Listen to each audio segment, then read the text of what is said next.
ikupure imeze neza, ikupure yabiciye bigacika yabashije kuba yahanika akaboko.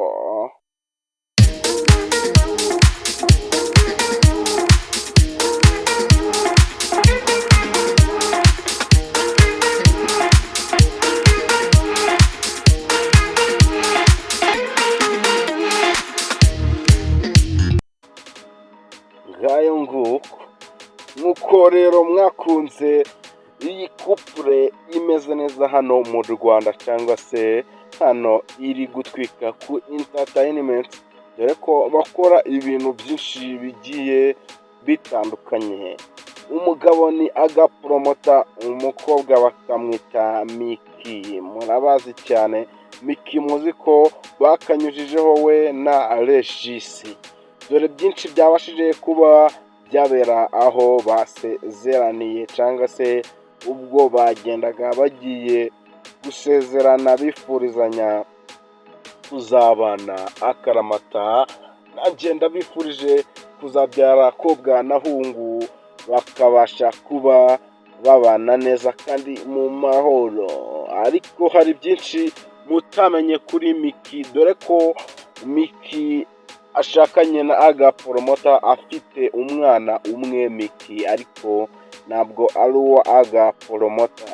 Nk'uko agapromota nawe yamubwiraga ati njye narakubwiye ati igihe zizazira zizaba ari impanga, ariko Miki we akabasha kuba atabyakira avuga ati oya, ati ntabwo byashoboka.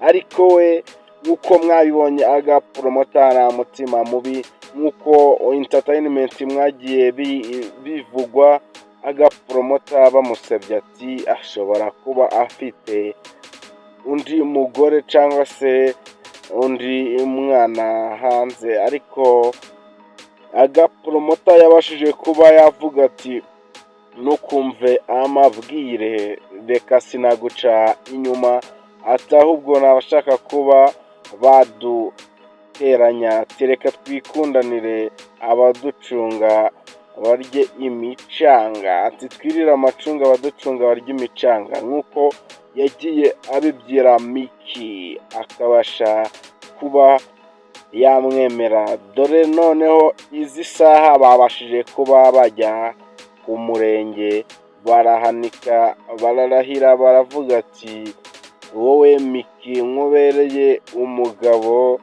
nzakubera buri kimwe cyose, ati haba mu nkuba cyangwa se mu masasu nzemera mbe ndi kumwe nawe. Na Miki yabashije kuba yamubwira ati nzagukundwakaza, ati nzagukunda kugeza imvi zibaye uruyenzi, n'andi magambo menshi bagiye babwirana ubwo babaga bari kurahira.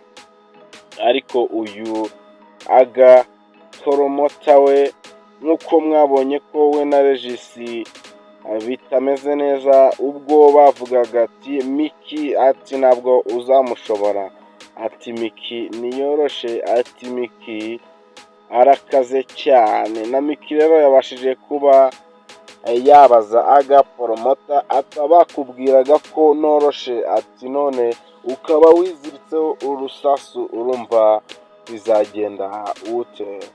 Nk'uko agapromota yabashije kuba yabivuga, yavuze ati abo bihorere, ati uyu munsi ni uw'ibyishimo, ati ntacyaka kuba nazanamo izindi nzika zahise, ati oya, ati ngomba gutuza njyewe, ahubwo nkamenya ngo njye nawe turi kumwe cyangwa se ntacyadutandukanya kandi ntacyaducamo hagati, ndabizi cyane.